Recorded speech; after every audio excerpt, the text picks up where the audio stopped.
Alright guys, let's go.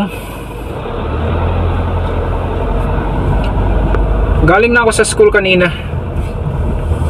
Nakapagsundo na ako sa school.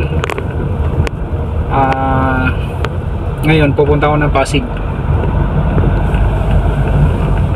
Kasi may pipick upin ako doon na package. Doon sa kaibigan na sir. Kaya papunta ako ngayon ng Pasig guys. Drive safe sa akin at sa mga kapwa ko dyan drivers.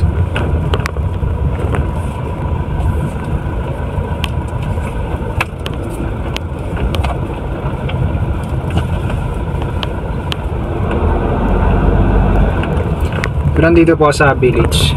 Palabas na ako.